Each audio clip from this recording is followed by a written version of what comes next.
La démocratie ne s'use que si l'on ne s'en sert pas. Si Barre n'est pas libéré rapidement, nous allons être plus incisifs, agir, exercer une pression directe sur les responsables de cette affaire en Belgique. C'est eux qui l'auront voulu.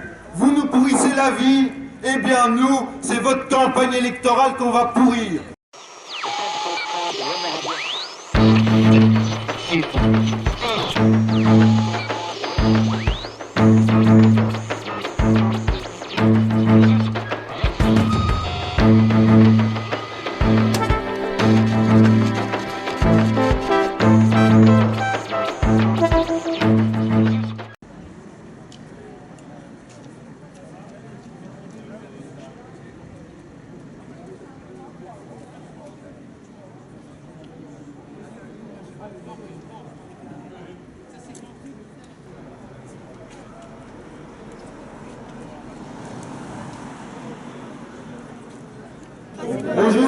Bonjour à toutes et à tous.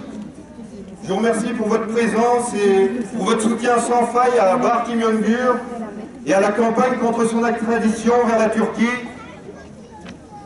Alors, aujourd'hui, j'ai décidé de vous raconter une histoire.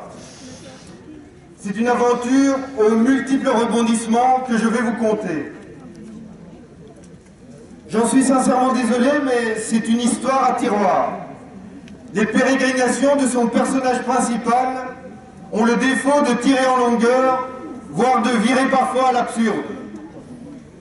Mais rassurez-vous, dans cette histoire, le meilleur est pour la fin. À la fin, Barre est libre. Je ne peux pas vous en dire plus sur cette partie, parce qu'en fait, c'est pour ça qu'on est là. La fin de l'histoire, c'est tous ensemble que nous allons l'écrire. Cette histoire commence sur le tarmac d'un aéroport du nord de l'Italie. On pourrait d'ailleurs trouver le prologue cocasse si la situation ne prenait pas vite une tournure dramatique. Un homme, la bonne trentaine, descend les dernières marches de la passerelle de l'avion qui vient de se poser. Son portable coincé entre sa tête et son épaule, il parle à son épouse.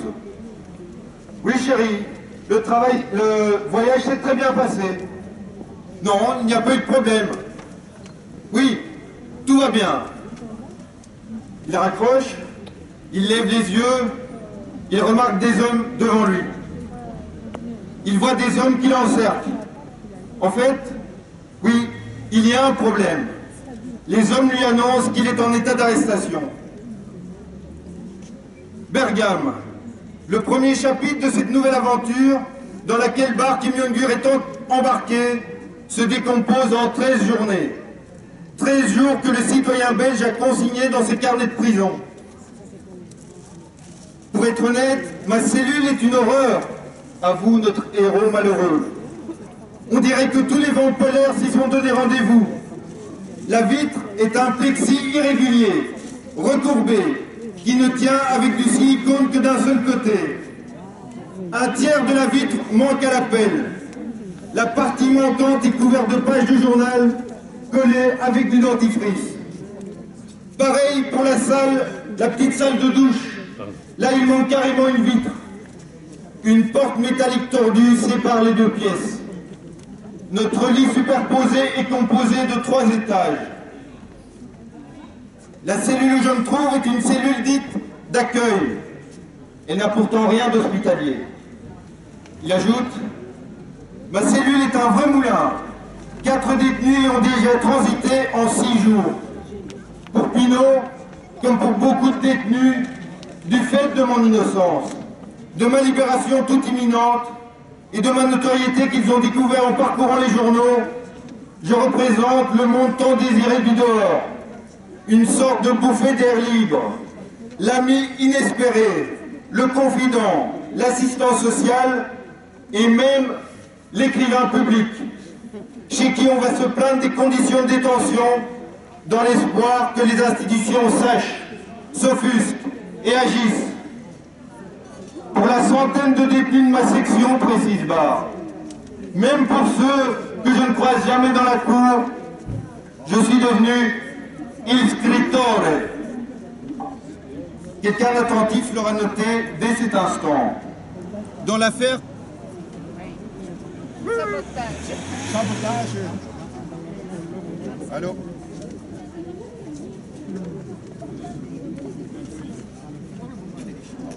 La suite au prochain numéro. La suite au prochain chapitre. Allô? Sinon un gueulot. Quelqu'un d'attentif l'aura noté dès cet instant. Dans l'affaire que je vous résume, il y a des choses vraiment pas nettes.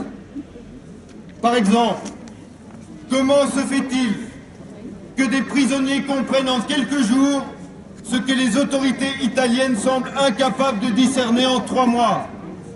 Barre, il scrittore, est un écrivain, un intellectuel, un citoyen, pas un terroriste comme l'affirme l'État turc. Il est possible que des prisonniers comprennent en quelques jours ce que les autorités italiennes semblent incapables de discerner en 3 mois.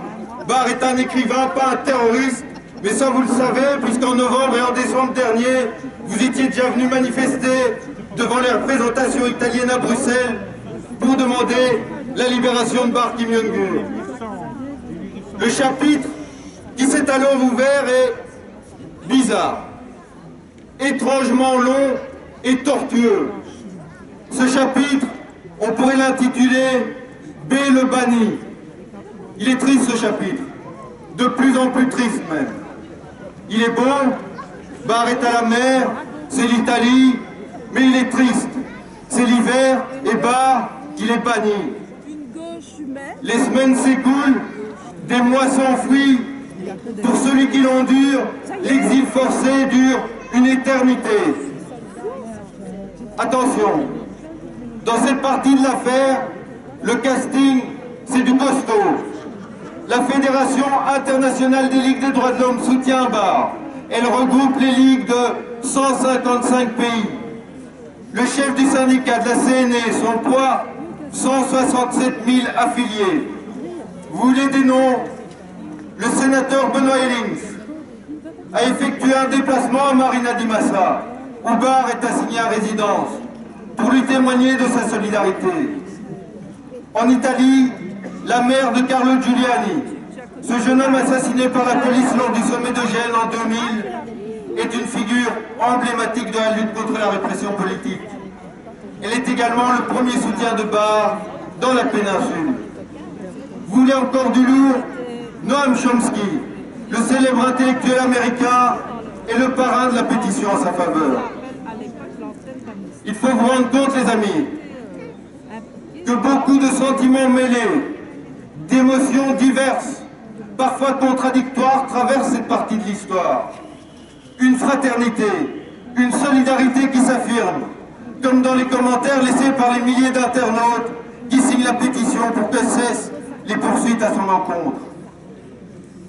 Dans ces moments d'attente, ceux qui, comme moi, suivent cette affaire ont le même réflexe. On s'enthousiasme. On a envie d'applaudir quand Amnesty International ou la Ligue des droits de l'homme interpelle l'État italien pour demander que le ressortissant belge ne soit pas extradé. À certains moments aussi, on ne doit pas le cacher, on sent la colère monter en soi. On a envie de gueuler, mais putain, libérez-le! Comment il faut vous le dire? Vous ne comprenez pas ce qui se passe? Si Barre est extradé, il sera torturé. Dans cette histoire, des larmes sont versées. Trop. Quand on perçoit la façon dont l'amour d'un père pour ses 2 enfants est entravé, ne trouve à s'exprimer que par l'intermédiaire de communication Skype. Mais c'est surtout le sentiment que tout cela est vraiment absurde qui prédomine. L'affaire K, si simple et pourtant si compliquée. La semaine passée, voici l'étrange conversation que certains ont pu surprendre au détour d'un bar du centre de Bruxelles. Et au fait, il est fini le procès de Barre en Italie? Ben non, l'ami, il est toujours séquestré. Quoi? Il est toujours en prison? Non, ça non, il est resté 13 jours en détention. Il est libre maintenant alors? Non mec, un juge a décidé de l'assigner à résidence.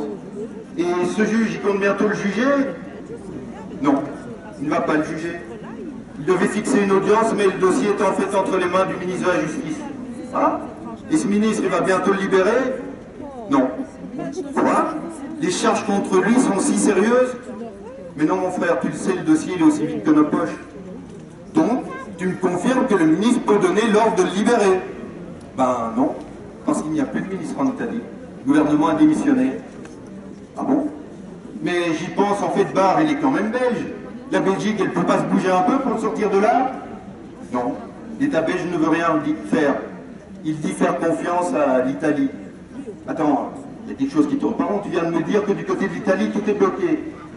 Oui, je sais, chef. Ça tourne en rond. Ça tourne fou. Chers amis, le moment est venu de changer le décor. L'histoire s'écrit maintenant en direct. Nous sommes à Bruxelles, samedi 1er mars, face à l'ambassade d'Italie. 150 personnes, 200 personnes décidées, bien décidées à ne rien lâcher. Remarquez que cette partie du récit est intéressante car c'est un moment charnière de l'histoire. D'ailleurs, dans l'Assemblée, chacun sait, connaît l'importance de ce moment. À nouveau, en Italie, tout semble redevenu possible. Un nouveau ministre de la Justice vient d'être nommé. Ce moment est donc l'occasion à ne pas manquer, ni par le ministre, ni par les amis de Barre. Pour ces derniers, ce moment va être l'occasion de lancer un appel solennel. Une voix résonne, porte leur parole, embrasse la foule, veut saturer l'espace. Ainsi, personne ne pourra dire que M. Andrea Orlando n'a pas entendu nos doléances. Monsieur le ministre, depuis 100 jours, Barr Kimyongur est retenu en Italie, sous la menace d'une extradition vers la Turquie.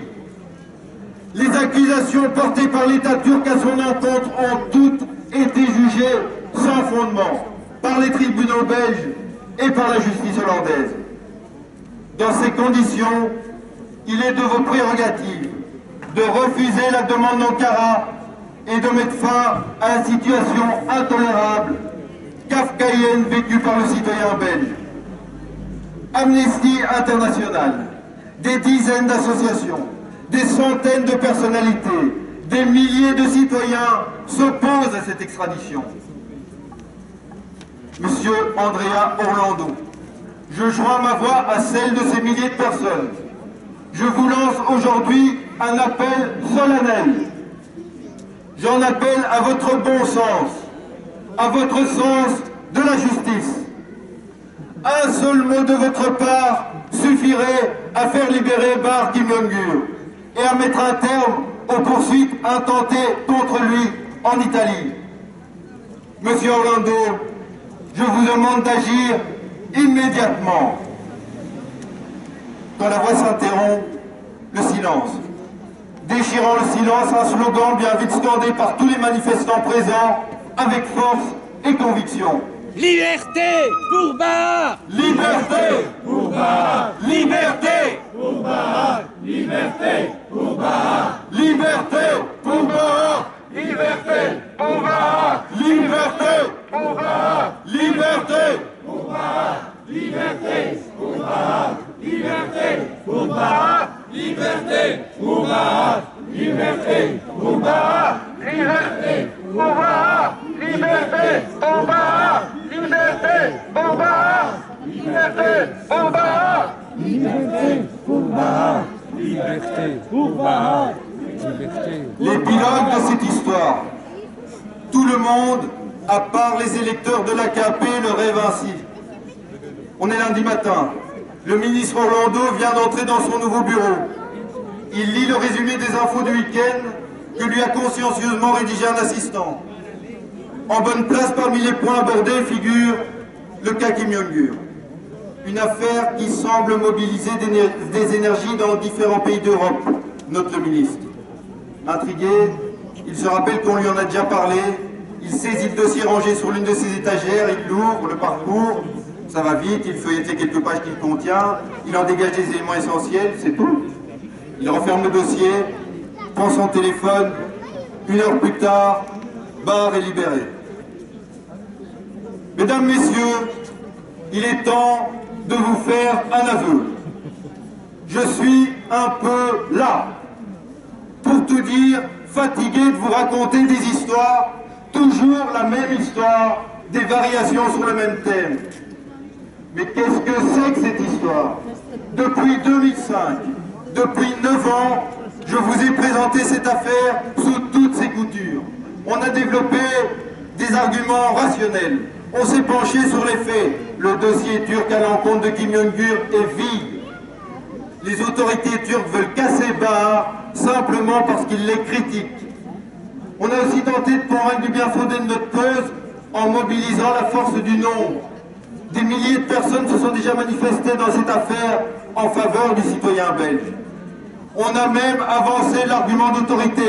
La justice belge et la justice hollandaise, des institutions, des personnalités ont pris position.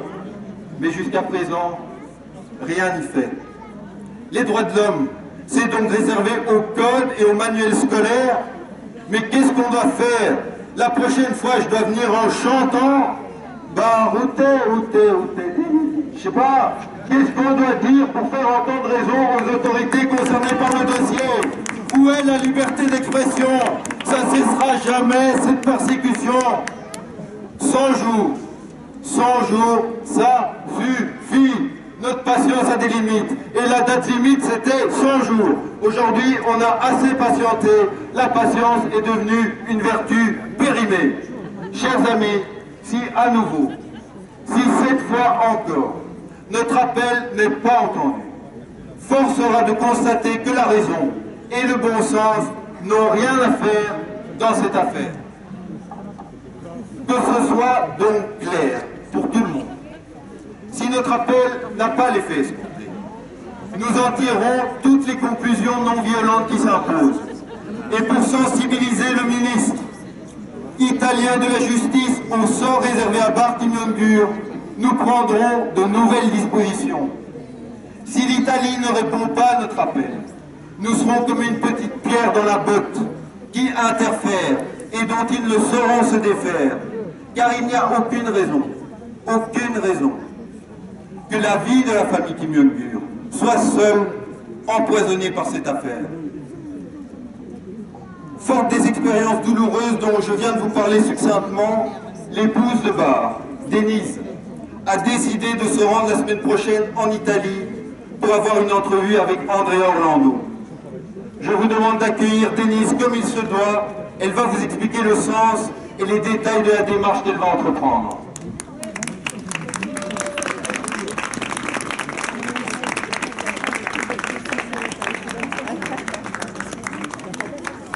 Bonjour à tous. 100 jours après, nous revoilà réunis ici, en même endroit, sans aucune avancée, toujours bloqués en Italie.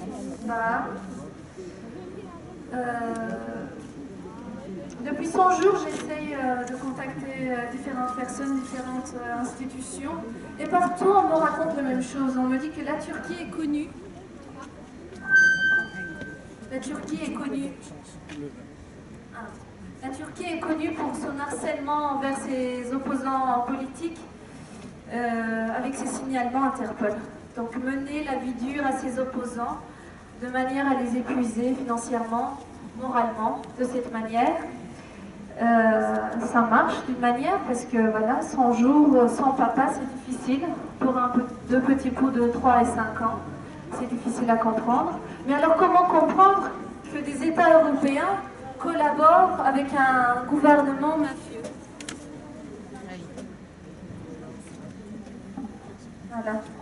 Voilà, nous ne comprenons pas que des gouvernements européens, l'Italie ou autres, collaborent avec un gouvernement mafieux qu'est la Turquie. Ce gouvernement d'Ankara pourchasse Bahar depuis 14 ans pour un chahutement de ministres, que Daniel a déjà expliqué 100 fois. C'est une affaire qui monte à 14 ans, et c'est depuis 14 ans que la Turquie est vraiment décidée à obtenir Bahar sur ses territoires.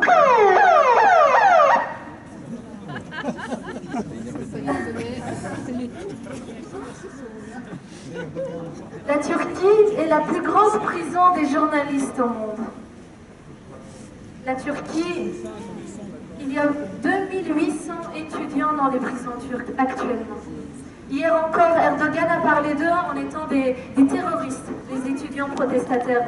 Il les a insultés d'athées et terroristes, encore hier.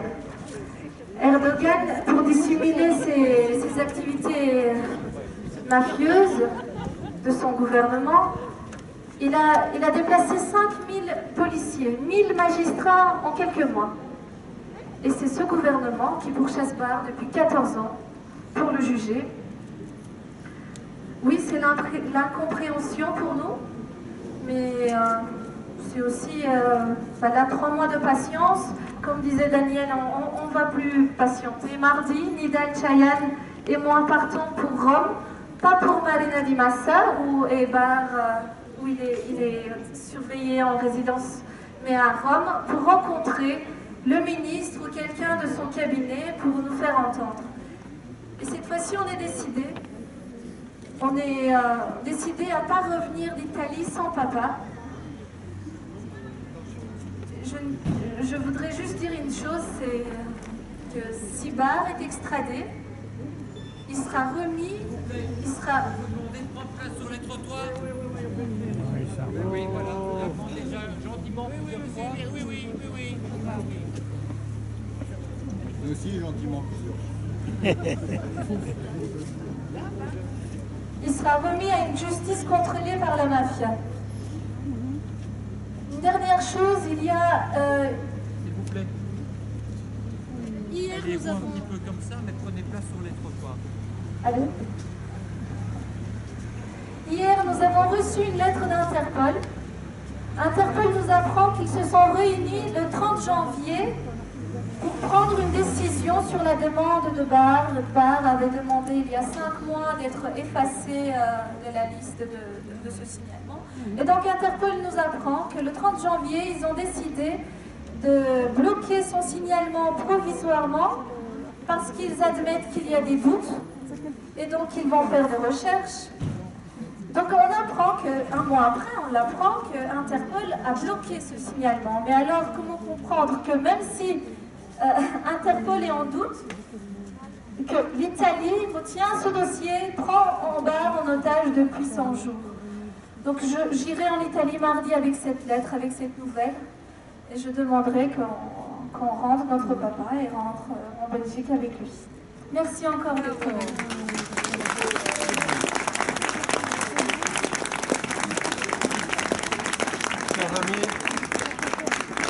Chers amis, nous sommes venus ici pour délivrer un message précis à l'Italie. Monsieur Renzi, nous connaissons un autre homme pressé, Bahar Kimyungur, pressé par la Turquie et pressé de rentrer chez lui. Monsieur Orlando, si nos invocations aux valeurs que vous prétendez chérir et que nous faisons vivre ne suffisent pas, sachez qu'on ne va rien lâcher. Et avec nos camarades italiens, on va vous mettre la pression. Vous me direz, et la Belgique dans tout ça? C'est vrai, la Belgique, elle ne bouge pas. Elle ne lève même pas le petit doigt. Pire, elle se fait complice des dessins d'Ankara. Le 22 mai 2013, Joël Milquet s'est rendu en Turquie pour parler antiterrorisme. Pure coïncidence, le 28 mai, la Turquie relançait son mandat international contre Kimyungur et le 17 juin 2013, le Belge était arrêté en Espagne sur cette base. Alors, il faut qu'on m'explique. Le CDH, Centre démocrate humaniste, centre soit. Mais dans la gestion de ce dossier, il n'y a aucune trace de démocratie et d'humanisme. En fait, notre erreur doit se situer là. On n'a pas parlé de démocratie à Cuba. On n'a pas parlé d'humanisme au Venezuela. On n'a pas parlé de liberté d'expression en Ukraine. Non, on s'est trompé. Nous, on a eu l'impertinence de parler de démocratie et d'humanisme au cœur même de l'Union européenne. On a osé se référer à la liberté d'expression d'un citoyen belge en Belgique et en Europe. Et là, il n'y a plus personne. Joël Milquet, coucou. Vous ne communiquez pas sur ce cas. Vous êtes trop occupé à lutter contre les discours extrémistes. Alors, un conseil. Pas besoin d'aller dans les mosquées. Les discours radicaux, ils sont tenus tous les soirs à la télé. Madame Milquet, ne devriez-vous pas mettre sous les verrous Guy Verhofstadt? Ne faudrait-il pas lancer un mandat international contre John McCain? Ces deux ténors de la politique occidentale passent leur temps à appeler à armer les rebelles en Syrie. Madame Milquet, voulez-vous qu'on vous accuse d'être pour Al-Qaïda? Qu'on le crie sur tous les toits parce que durant des mois, vous avez laissé partir des djihadistes parfois mineurs, exterminer les infidèles en Syrie? Ah, tout ça, c'est caricatural. Ben, pas plus que quand vous accusez Kim Jong-un d'être un pro-Bachar parce qu'il démasse votre inaction dans ce dossier. Madame Milquet, vous voilà prévenue. Bougez pour Barr, pour qu'il soit relâché, ou accusez réception d'une nouvelle espèce de poil à gratter. Tant que votre pratique de police ne fera pas écho à votre discours humaniste, nous, on ne va pas vous lâcher. Si personne ne daigne se manifester, on va aussi se rappeler au bon souvenir d'Onkelings et du PS, un parti socialiste. Un parti politique qui fait alliance avec l'extrême droite turque plutôt que de défendre un opposant politique socialiste au régime d'Ankara. Laurette Onkelings a menti devant le Parlement en 2006 à propos de l'affaire Kim Jong-un et du complot que son cabinet a organisé pour livrer illégalement Barr à la Turquie via les Pays-Bas. À l'époque, le président de la Chambre avait argumenté « Un ministre qui ment est un ministre mort ». Elle est toujours là, Onkelings, elle est vice-première. Ça ne turlupine personne, il n'y a aucun intellectuel au rendez-vous, personne ne trouve d'éléments dans ce dossier qui mérite de rédiger une carte blanche, il n'y a aucun journaliste d'investigation pour enquêter sur cette affaire d'État. Liv de Kouter aurait-il raison de noter la complicité entre l'État profond et la presse superficielle? Devrons-nous toujours nous satisfaire d'une simple dépêche belga? Soit. Mais au PS, sachez qu'on ne vous oublie pas. Madame Onkelings, on est là, on vous voit et il n'y a pas de quoi sourire. Vous devez prendre position, protéger Barr car vous avez une dette envers lui. Et Didier Reynders, c'est ça un responsable politique? Un politicien qui prend ses responsabilités?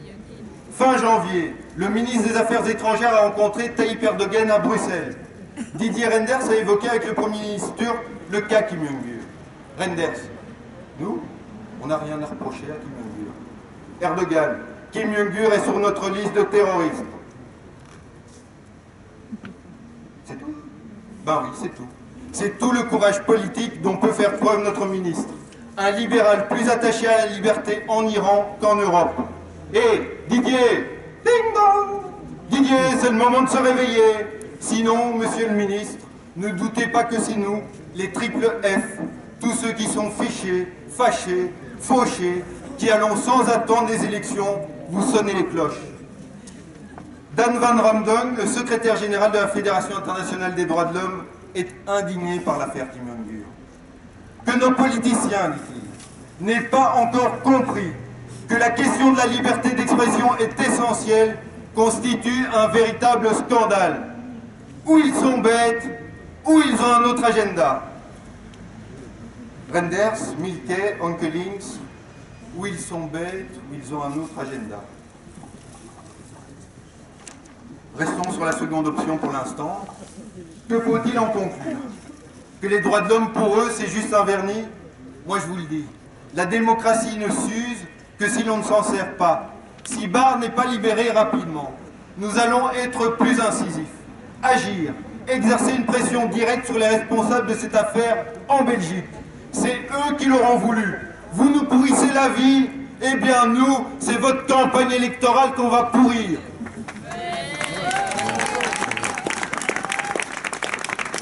C'est vrai, c'est mieux dit avec Shakespeare. En route les amis, désormais, si nous vivons pour marcher sur la tête des puissants. Car les puissants ne travaillent qu'à marcher sur nos vies. Bon, là, je ne pense pas m'être fait beaucoup d'amis parmi les responsables belges et italiens, alors je vais m'adresser exclusivement à mes vrais amis, à vous tous présents ici. Il faut être honnête, les ministres ont énormément de choses à gérer. Comment pourraient-ils dès lors considérer l'affaire Kim Jong-un comme leur priorité, si même ses premiers défenseurs, si même nous, nous ne faisons pas cette démarche, si nous ne faisons pas du Kakimyongur notre priorité. Chers amis, de mes paroles, il ne restera que du vent si dans la campagne contre l'extradition de Bahar, vous ne prenez pas plus de responsabilités. J'en appelle donc à vos capacités militantes. 6 000 personnes ont déjà signé la pétition en ligne www.freebahar.com. Notre objectif, atteindre 10 000 signatures. Car cette pétition constitue un atout majeur entre les mains des soutiens de Bahar. Il s'agit d'un moyen de compter nos forces, de les faire croître et de prouver aux autorités politiques et judiciaires que nos forces comptent. Alors, si vous avez déjà signé la pétition, prendre plus de responsabilités dans cette campagne signifie que désormais, vous la ferez signer autour de vous. Je ne vous demande pas la lune, mais de tout faire pour passer à la vitesse supérieure. Par exemple, chaque jour, consacrez 10 petites minutes à agir pour Bahar. Cette semaine, fixez-vous l'objectif de convaincre une personne de signer. Les amis, on doit se bouger. On va maintenant vous distribuer des tracts et des pétitions papier. Que chacun s'équipe. Dès demain, notre travail de fourmi doit se poursuivre. Il faut convaincre une à une les personnes de signer, de s'engager de la sorte à nos côtés pour Bahar et pour la liberté. Une fois que vous aurez pris le matériel nécessaire, je vous invite à fournir un dernier effort aujourd'hui, à former de petits groupes de discussion. La fin de ce rassemblement sera une sorte de réunion ouverte qui va nous permettre de discuter, d'élaborer une série d'actions que nous allons mener durant ce mois de mars, afin de mettre la pression sur l'Italie et la Belgique. Mesdames, Messieurs, chers amis, merci pour votre soutien, merci pour votre présence. On se battra jusqu'à la victoire, jusqu'à ce que Bahar recouvre sa pleine et entière liberté. Merci à vous. Liberté pour Bahar! Liberté pour Bahar! Liberté pour Bahar! Liberté pour Bahar! Liberté! À toutes celles et tous ceux qui veulent poser avec le Pléa, avec les amis de Bahar, un geste fort. Il y a quelques jours, nous avons appris par communiqué de presse cette excellente nouvelle qui doit nous inspirer.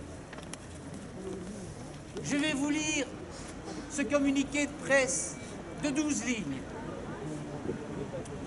Interpol a annulé le mandat d'arrêt émis par Ankara qui visait la sociologue turque Pinar Selek, condamnée à la prison à vie en Turquie et réfugiée en France, a-t-on appris vendredi auprès d'un député français, membre de son comité de soutien.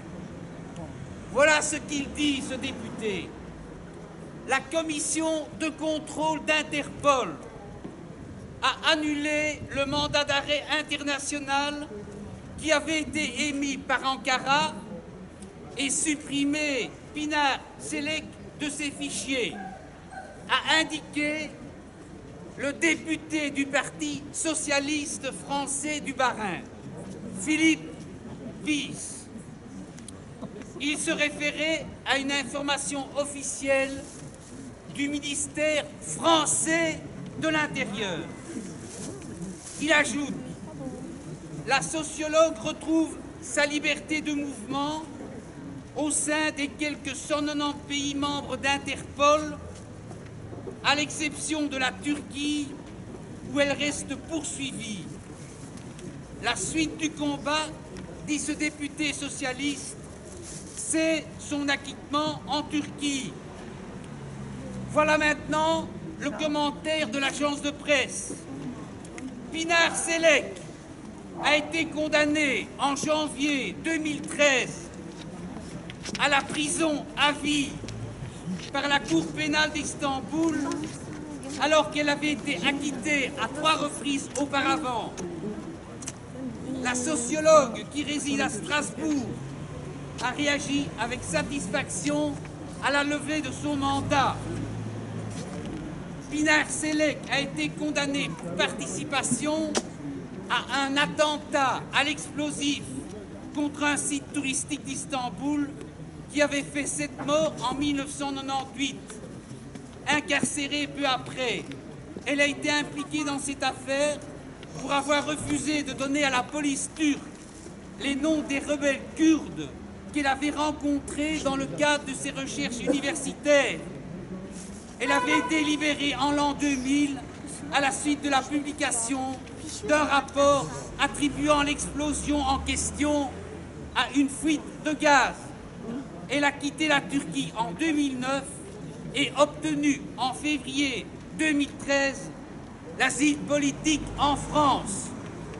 Celles et ceux qui veulent, avec le CLEA, en l'occurrence moi et d'autres amis, porter cette bonne nouvelle devant le ministre, notre ministre des Affaires étrangères, en disant que ce qui a été obtenu par la France, dans les conditions que je viens de vous résumer, la Belgique doit elle aussi être capable de le faire.